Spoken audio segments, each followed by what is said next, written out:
Hello, good morning student. आज हम first lesson के शॉर्ट आंसर टाइप क्वेश्चन करेंगे। क्वेश्चन नंबर 7, शारीरिक पुष्टि के विकास में जॉगिंग का वर्णन कीजिए। शारीरिक पुष्टि के विकास में जॉगिंग या धीमी गति की दौड़ की महत्वपूर्ण भूमिका होती है। जॉगिंग दौड़ का एक ऐसा रूप है जिसमें व्यक्ति लगातार धीमी गति से दौड़ता है। इसका मुख्य उद्देश्य शारीरिक पुष्टि को बढ़ाना है। इससे शरीर पर वह तनाव उत्पन्न नहीं होता जो तेज गति की दौड़ के कारण होता है। जॉगिंग वार्मिंग अप का सबसे बढ़िया तरीका है। इसके लिए किसी विशेष तैयारी की आवश्यकता नहीं पड़ती। इसे प्रत्येक व्यक्ति कर सकता है। पहले की अपेक्षा पिछले कुछ वर्षों से यह एरोबिक क्रिया काफ़ी लोकप्रिय हुई है। यह उन व्यक्तियों के लिए भी सबसे अच्छी क्रिया है जो अपने शरीर के भार को कम करना चाहते हैं। इसके द्वारा शरीर की सभी प्रमुख मांसपेशियों का व्यायाम हो जाता है। इसको हृदय वाहिका प्रणाली, विशेषकर हृदय की कोरोनरी धमनियों के रोगों से बचाव के लिए बहुत अच्छा माना जाता है। यह हृदय व फेफड़ों की कार्यकुशलता को बढ़ाने के लिए अत्यंत लाभदायक है। समूह में जॉगिंग करने से उत्साह व मनोरंजन प्राप्त होता है। इससे तनाव व थकान महसूस भी नहीं होती। जॉगिंग लंबी अवधि के लिए की जाती है, इसलिए यह ध्यान रखना चाहिए कि कपड़े कुछ ढीले पहनने चाहिए और जूते हल्के व सॉफ्ट होने चाहिए। जॉगिंग क्रिया न केवल शारीरिक पुष्टि को बढ़ाती है बल्कि सुयोग्यता में भी वृद्धि करने में सहायक होती है। क्वेश्चन नंबर 8, जॉगिंग करने के 4 लाभ बताएं। अथवा में दूसरा क्वेश्चन इसका, जॉगिंग के लाभदायक प्रभाव क्या है।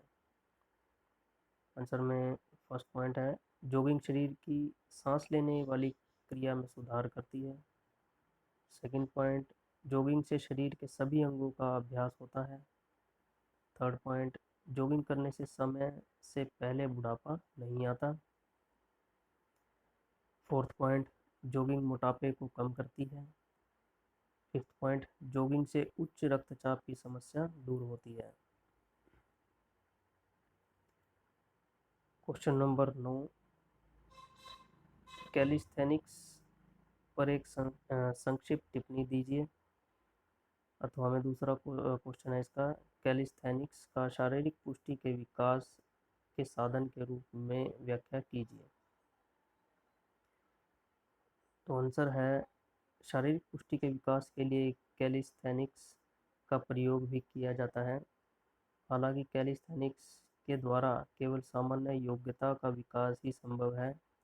अंतर्राष्ट्रीय स्तर के खिलाड़ी के लिए कैलिस्थेनिक्स सामान्य आधारशिला का कार्य करती है।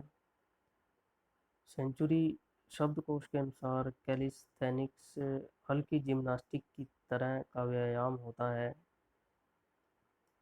इससे मांसपेशियों का व्यायाम होता है जिसका उद्देश्य स्वास्थ्य, शक्ति, सौंदर्य में वृद्धि करना होता है। वास्तव में कैलिस्थेनिक्स एक प्रकार का स्वतंत्र व्यायाम है, जैसे पुलअप्स, पुशअप्स और चिन-अप्स आदि। कैलिस्थेनिक्स व्यायाम मांसपेशियों के तापमान और रक्त प्रवाह में वृद्धि करता है। यह शरीर में लचक को विकसित करता है। कैलिस्थेनिक व्यायाम में विभिन्न प्रकार के हल्के उपकरणों का प्रयोग किया जा सकता है जिन्हें करने में कम शक्ति की आवश्यकता पड़ती है। क्वेश्चन नंबर 10, खेलों में भागीदारी के बारे में आप क्या जानते हैं। शारीरिक पुष्टि के विकास में खेलकूद की भूमिका का वर्णन करें। तो आंसर है, खेलों में भाग लेने का सबसे मुख्य लाभ शारीरिक पुष्टि को प्राप्त करना है। वास्तव में शारीरिक पुष्टि के अनेक अंग होते हैं और खेलों में इनका अलग अलग मात्रा में विकास होता है। जैसे ऐसे खेल जिसमें निरंतर गतियाँ होती हैं, जैसे तैरना और दौड़ना, इनसे फेफड़ों और हृदय की कार्यकुशलता में वृद्धि होती है। दूसरे खेल जैसे जिम्नास्टिक से लचक में वृद्धि होती है। खेलकूद के क्षेत्र में शारीरिक पुष्टि को विकसित करने के लिए अनेक कारक होते हैं। प्रशिक्षण और अभ्यास की सघनता, नियमितता और कौन सा खेल है जिसके लिए प्रशिक्षण लिया जा रहा है, ये सभी कारक महत्वपूर्ण हैं। खिलाड़ी के किसी खेल में खेलने की दिशा और उसकी निपुणता का स्तर भी उसकी योग्यता पर प्रभाव डालता है। यदि वह आइस हॉकी में गोलकीपर के रूप में खेलता है तो उसकी एरोबिक योग्यता विकसित नहीं होगी। दूसरी ओर बास्केटबॉल, फुटबॉल तथा वाटर पोलो में एरोबिक योग्यता का विकास होता है। निष्कर्ष के तौर पर कहा जा सकता है कि खेलों में भाग लेने से शारीरिक पुष्टि विकसित होती है। तो स्टूडेंट्स, ये आज के हमारे क्वेश्चन थे। इन क्वेश्चन को याद करें और अपनी कॉपी में लिखें। किसी को ना समझ में आया कोई क्वेश्चन तो मुझसे फ़ोन करके पूछ सकता है।